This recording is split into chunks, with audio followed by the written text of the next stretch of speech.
গত 20 দিন যাবৎ চরম বিপর্যয়ের সম্মুখীন শিলিগুড়ির মানুষ। তিস্তা নদীর জল ফুলবাড়ি ট্রিটমেন্ট প্ল্যান্টে নিয়ে এসে পরিশুদ্ধ আকারে পানীয় জল হিসেবে সেটা সরবরাহ কত শিলিগুড়িবাসীর মধ্যে, কিন্তু সেখানে সংস্কার হওয়ার জন্য প্রশাসনের এরকম একটি ধারণা তৈরি হয় যে শিলিগুড়ি শহরে পানীয় জলের সংকট তৈরি হতে পারে,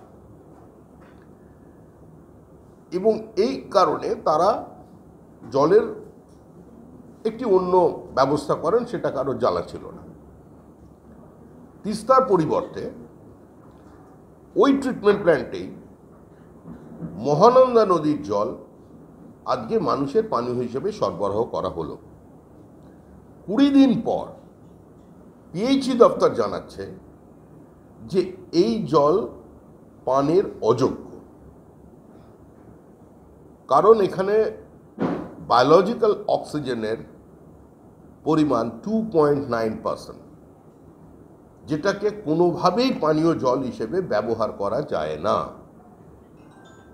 একদম পরিশুদ্ধ জলে সেখানে ট্রিটমেন্ট প্ল্যান্টে বা যে কোনো পরিশ্রুত জল যা পানীয়র জন্য ব্যবহার হয় সেটা 0, সেটা খুব বেশি হলে 1 পর্যন্ত সেটাকে কনসিডার করা যেতে পারে, কিন্তু 1-এর ওপরে উঠে গেলে সেটাকে কোনোভাবেই পানীয় জল হিসেবে ব্যবহার করা যায় না। কিন্তু আজকে এই ঘটনা ঘটল।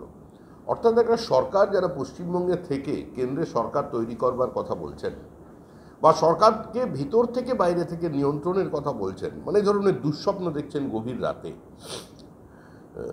সেটা অনেকদিন আগেই নির্ঝরের স্বপ্নভঙ্গের মতো শেষ হয়ে গেছে। কারণ আজকে মুখ্যমন্ত্রীর যে বক্তব্য, মুখ্যমন্ত্রী বলছেন তার কর্মীদের উদ্দেশ্যে যে প্রথমেই ঘাবড়ে যাবেন না, গণনা কেন্দ্রে থাকবেন, প্রথম দিকে অন্যের লিড হতে পারে। এর আগে মুখ্যমন্ত্রী বলেছেন এই ভোটটা আমাদের ভোট নয়, আমাদের ভোট হচ্ছে 2026-এ। কার জন্য তৃণমূল কংগ্রেস সর্বত্রই একটা ভয়ের আবহ তৈরি করতে চাইছে। তৃণমূল কংগ্রেসের যে ঘৃণার রাজনীতি, প্রতিহিংসার রাজনীতি, অসহিষ্ণুতার রাজনীতি, তার পরিচয় এই রাজ্যবাসী আগেও পেয়েছে, এখনও পাচ্ছে। কিন্তু যদি তৃণমূল কংগ্রেস মনে করে থাকে যে 2021 সালের 2রা মের পর যেভাবে 27 দিনের মধ্যে 56 জন বিজেপি কর্মীকে খুন করেছিলেন, যেভাবে আমাদের মহিলারা আক্রান্ত হয়েছিল, যেভাবে মানুষকে ঘরছাড়া করেছেন, জেসিবি মেশিন দিয়ে বাড়িঘর ভেঙে দিয়েছে, মানুষের ওপরে জরিমানা ধার্য করা হয়েছে, থুতু ফেলে চাটানো হয়েছে, মোবাইল ফোন নিজের হাতে ভাঙা হয়েছে, যেভাবে মানুষকে বিভ্রষ্ট করে মহিলাদের দিয়ে চা বানিয়ে খাওয়া হয়েছে, এই যে অত্যাচার, এই অত্যাচার তারা চালাতে পারবেন, তাহলে তারা ভুল করছেন। আমরা আমাদের কর্মীদের বলেছি সংযত থাকতে। এই নির্বাচনে ফলাফল কি মানুষের জানা, কারণ এই নির্বাচনে কার্যত এই মুহূর্তে কোনো প্রতিযোগিতা নেই, একটা প্রতিযোগিতাবিহীন নির্বাচন চলেছে। কারণ বিরোধীদের কাছে কোনো কর্মসূচি নেই। জোট বলে যে জিনিসটার কথা তারা ঘোষণা করেছিলেন, আজকে তারা দেখতে পাচ্ছেন যে 466 আসনের মধ্যে 50% আসনেই জোটের বিরুদ্ধে প্রার্থী দিয়েছে। কংগ্রেসের 285টি আসনের মধ্যে 80টা কেন্দ্রে কংগ্রেসের বিরুদ্ধে এই তথাকথিত জোটের প্রার্থী আছে।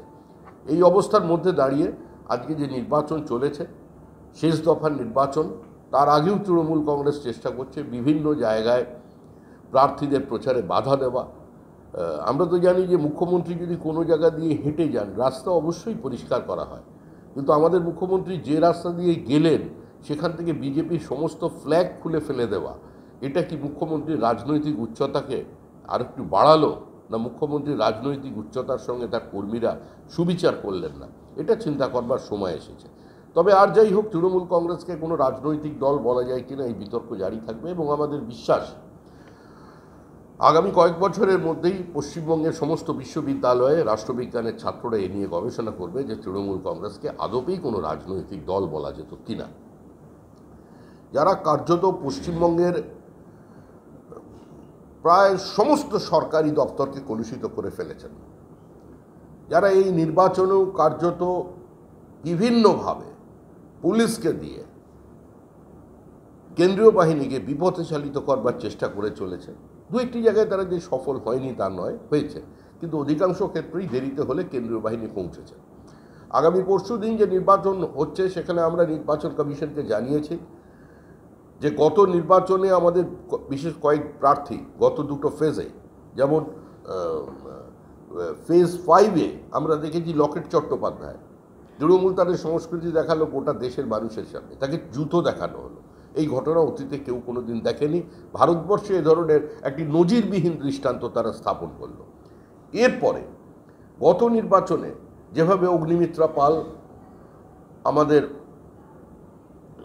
আরেকজন প্রার্থী হিরণ চট্টোপাধ্যায়, তাদের গতি আটকে দেওয়ার চেষ্টা করা হলো, যেভাবে জ্যোতির্ময় সিং মাহাতো, একজন আদিবাসী সম্প্রদায়ভুক্ত মানুষ, বিদায়ী সাংসদ, তার গাড়ি পুরুলিয়া শহরের মধ্যে ভাঙচুর করা হলো, এবং যে দৃশ্য মানুষ দেখলেন যে আমাদের ঝাড়গ্রামের প্রার্থী তিনি আক্রান্ত হলেন এবং তার জীবন বিপন্ন হয়ে গেল, এই দৃশ্য কোনোদিন দেখেন। আমাদের এখানে অবসরপ্রাপ্ত বিচারপতি যিনি নির্বাচনে প্রতিদ্বন্দ্বিতা করছেন, কার্যত তার রাজনীতিতে একটা ল্যাটারাল এন্ট্রি হয়েছে। তিনিও রাজনীতি সম্পর্কে তার জীবনের প্রথম কী অভিজ্ঞতা নিচ্ছেন। আমরা দেখছি যে কলকাতা হাইকোর্টের প্রাক্তন বিচারপতি তমলুকের বিজেপি প্রার্থীকে পরাস্ত করবার জন্য তার আগে মুখ্যমন্ত্রীর প্রতিশোধ নেবার যেটা কথা বলেছিলেন সেটাকে বাস্তবায়িত করে দিল তৃণমূল কংগ্রেস, একজন মহিলাকে পিটিয়ে খুন করলো। এবং সেদিন দেখা যাচ্ছে যে বুলেট প্রুফ জ্যাকেট পরে আজকে কেন্দ্রীয় বাহিনী তার নিরাপত্তার ব্যবস্থা করছে। এটা কোনো সুস্থ স্বাভাবিক গণতান্ত্রিক রাষ্ট্রে কাম্য নয়। এই অবস্থা থেকে পশ্চিমবঙ্গের মানুষকে বার করে আনতে হবে। এই নির্বাচন, কলকাতার নির্বাচন হচ্ছে, নির্বাচনের মধ্যে দেখা গেল ভাঙড়ে আমাদের বিরোধী দলনেতা, ভাই জেঠু ভাইপোদের গন্ডগোলে আমরা নেই, দাদু নাতির গন্ডগোলে বিজেপি নেই। পারিবারিক রসায়ন পরিবারের মধ্যেই থাক, কারোর ড্রয়িং রুমে উঁকি মারার অভ্যাস বিজেপির নেই। আমরা, আমাদের প্রধানমন্ত্রী আছে, কর্মসূচি আছে, নিজের লক্ষ্য স্থির আছে, 1947 সালে সমৃদ্ধ রাষ্ট্র তৈরি করবার সব আছে, বিধানসভায় আমাদের বিরোধী দল আছে, আমরা এইসব নিয়ে ব্যস্ত।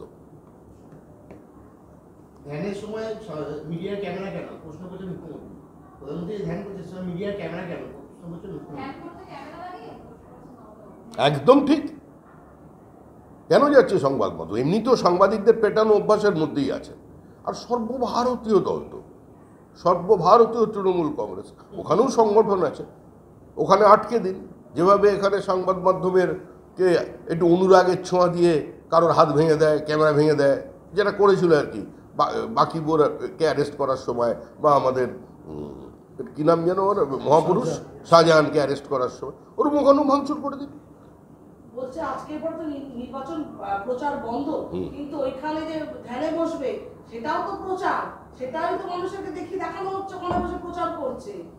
মোদি যে ধ্যানে বসবে সেটাও তো এক ধরনের প্রচার। আরে রাত্রিবেলা উনি তো ঘুমোলে ওনার স্বপ্নতেও মোদি আছে, ওটাও কি প্রচার? মোদির স্বপ্ন তৃণমূলের প্রত্যেকটা কর্মী দেখছে, নেতা দেখছে, মুখ্যমন্ত্রী দেখছে। এই স্বপ্ন কি দুঃস্বপ্ন? না এই স্বপ্ন কিছু মানে সুইট ড্রিম, এটা তো আমরা জানি না, কিন্তু স্বপ্ন উনি দেখছেন মোদি। ভোটের আগে পুলিশের দ্বারস্থ হলেন বারাসাত লোকসভা কেন্দ্রের বিজেপি প্রার্থী স্বপন মজুমদার। তৃণমূলের বিরুদ্ধে বারাসাত থানা অভিযোগ দায়ের করেছেন তিনি, যে তার অভিযোগ এক মহিলার সঙ্গে তার চ্যাট এডিট করে সোশ্যাল মিডিয়ায় ভাইরাল করে দেওয়া হয়েছে। প্রতিপক্ষ তৃণমূল প্রার্থী কাকুলি ঘোষদত্তের মতোই এই কাজ করেছে।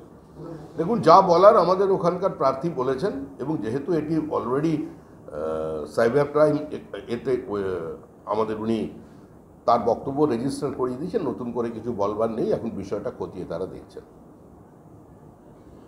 আর নাগরিকত্ব যে দেওয়া শুরু হলো, কি বলবো, এই যে বাংলা 7 জনকে নাগরিকত্ব দেওয়া হলো সিএ এর আন্ডারে, এটাই তো হতো। বিজেপি তো যেটা বলে সেটা করে। আমরা বলেছি 370 দ্বারা বাতিল করব, করে দিয়েছি। আমরা বলেছি 1 নেশন 1 ট্যাক্স, আমরা জিএসটি করে দিয়েছি। আমরা বলেছি মহিলাদের সম্ভ্রম বিরোধী 3 তালাকের বাতিল করব, করে দিয়েছি। আমরা যেগুলো বলা আমাদের হয়ে গেছে।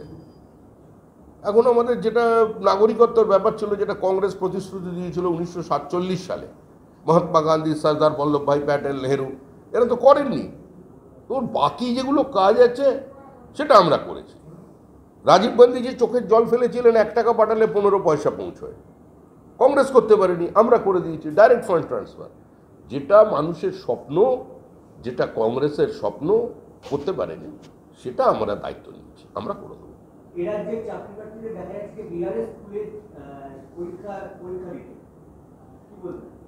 একটা সময় ছিল যখন বিহারের কোনো ছেলে মেয়ে নতুন জামা কাপড় পরলে তার বন্ধু থেকে জিজ্ঞাসা করতো তোর বাবা নিশ্চয়ই কলকাতায় কাজ করে। এখন পরিস্থিতিটা অন্য হয়ে গেছে। একটা সময় আমাদের এখানে পরিযায়ী শ্রমিক আসতো, মানুষ জীবিকার খোঁজে আসতো, এখন আমরা বাইরে যাচ্ছি। এটাই হচ্ছে তফাৎ, এটাই হচ্ছে নতুন বাংলা, এগিয়ে বাংলা, তৃণমূলী বাংলা। শেষ করবে, শেষ করবে। মোদির ধ্যানকে মমতা ভয় পাচ্ছে কেন? মোদির ধ্যানে বসে মমতা ব্যানার্জি ভয় পাচ্ছে। আমরা তো বলছি মমতা বন্দ্যোপাধ্যায়ের মধ্যে ভারত মাতার দর্শন মোদিজি করে ফেলবেন। উনি তো ওইটাই খোঁজ করতে ওখানে গেছেন, বাংলার মানুষ কেন কালীঘাটে এত যায়, কেন দক্ষিণেশ্বরে যায়, কেন জ্যান্ত সারদা থাকতে বারবার বেলুর মঠে ঢুকবে, এইটা জানতেই তো উনি ওখানে ধ্যানে বসেছেন।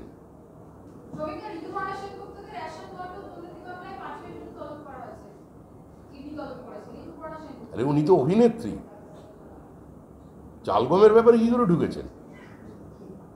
আসলে তৃণমূলের দুর্নীতি সর্বব্যাপী, আর প্রত্যেকেই আমাদের এখানে এখন একটু কলকাতা শহর এবং কলকাতার আশেপাশে উপকণ্ঠে যারা হিস্ট্রি শিটার ছিল প্রত্যেকেরই এখন শুনছি শান্তিনিকেতনে বাড়ি আছে। রবীন্দ্রপ্রেম আর প্রত্যেকেই বাকিপুর ফাকিপুর, ওরাও মনে হয় চলচ্চিত্রের প্রতি একটা ভালোবাসা এসে গেছে। কলকাতা তো ভালোবেসে ফেলে, সত্যজিৎ রায়ের দেশের লোক, কোনো জায়গায় মনে হয় বিনিয়োগ করেছিল, বিনিয়োগ ঢুকে পড়েছেন।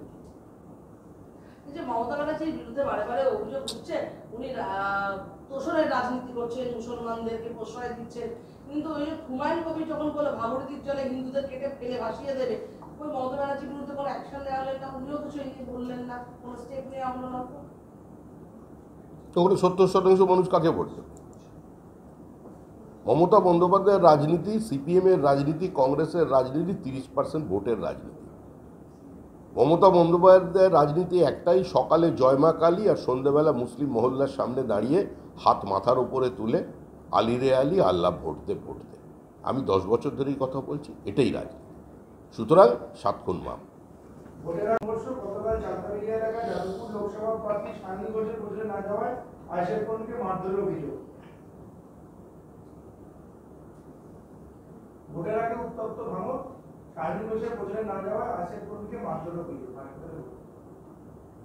ভাঙড়ে তো প্রথম থেকেই আক্রমণ চলছে আইএসএফের উপর।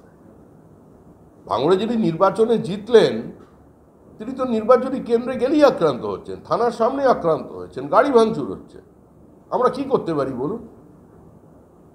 এই যে সংখ্যালঘুদের উপর আক্রমণ হচ্ছে, সংখ্যালঘু এলাকাগুলো উত্তপ্ত করে দেওয়া হচ্ছে, রক্তাক্ত করে দেওয়া হচ্ছে, এই রাজনীতি তৃণমূল। এখন সংখ্যালঘুদের এটা বুঝতে হবে কার কাছে তারা সুরক্ষিত।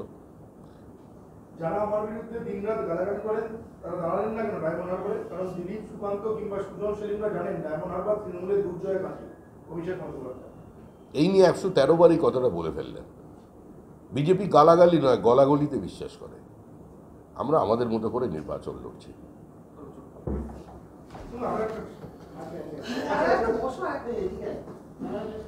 শেষ করো ভাই, আমার যেতে হবে। ভোটের দিন যখন ঝাড়গ্রামে বিজেপি প্রার্থী প্রমোদ টুডু তার বিরুদ্ধেই গাড়ি ভাঙচুর করা এবং একাধিক বিরুদ্ধে মামলা করা হয়েছে, পুলিশ তার বিরুদ্ধেই করেছে, তিনি আক্রান্ত হয়েছে, তার বিরুদ্ধে। সেটাই তো স্বাভাবিক। এটা না করলে সেটা অস্বাভাবিক হতো। যে আক্রান্ত হবে সেই মামলা শিকার হবে। ঠিক যেভাবে রামনবমীর মিছিলকে কেন্দ্র করে কোথায় যেন ছুড়েছিল বোমা, মুর্শিদাবাদে, ওখানে যে বোমা ছোড়া হয়েছিল, আক্রমণ করা হয়েছিল, যারা আক্রান্ত হয়েছে, যাদের মাথা ফেটেছে, তাদের বিরুদ্ধেই মামলা করা হয়েছে, তাদেরই গ্রেপ্তার করা হয়েছে। এটাই তো তৃণমূলের পদ্ধতি কাজ করার। তো ভুল তো কিছু করেনি ওরা। ভোটের আগে ভাঙড়ের তৃণমূল কংগ্রেস নেতা ইব্রাহিম মোল্লা বাপিকে গ্রেফতার করা হয়েছে। ভোটের আগে গ্রেফতার করা হয়েছে ভাঙড়ের তৃণমূল কংগ্রেসের নেতা ইব্রাহিম মোল্লা ওরফে বাপি। নির্বাচন কমিশন মনে করেছে একটু বেশি দুষ্টুমি করতে পারে, ওই জন্য তুলে নিয়েছে। আর ভোটা হয়ে আমডাঙ্গায় তৃণমূল বনাম তৃণমূল বাড়িতে চড়া হয়ে মহিলা পঞ্চায়েত প্রধানকে মিলে নাক পাঠিয়ে দেওয়ার অভিযোগ উঠলো দলীয় 50 সদস্য তার মনোনয়নের বিরুদ্ধে। সেটাই তো স্বাভাবিক। দল ক্ষমতা থেকে চলে যাচ্ছে, নাও অন নেবার। এখন নিয়ে নিতে হবে, কেড়ে নিতে হবে, কেড়ে নিয়ে মারামারি। রাজতন্ত্র যখন পতন হয় তখন কি হয়? ভাই ভাইকে খুন করে। উত্তর কলকাতায় তৃণমূলের ভাঙন, 29 নম্বর ওয়ার্ডে বেশ কিছু সংখ্যালঘু তৃণমূল কংগ্রেস কর্মীরা যোগদান করলো কংগ্রেসে। উত্তর কলকাতায় তৃণমূল কংগ্রেসের ভাঙন, 29 নম্বর ওয়ার্ডে বেশ কিছু সংখ্যালঘু তৃণমূল কংগ্রেস কর্মীরা তারা যোগদান করলো কংগ্রেসে।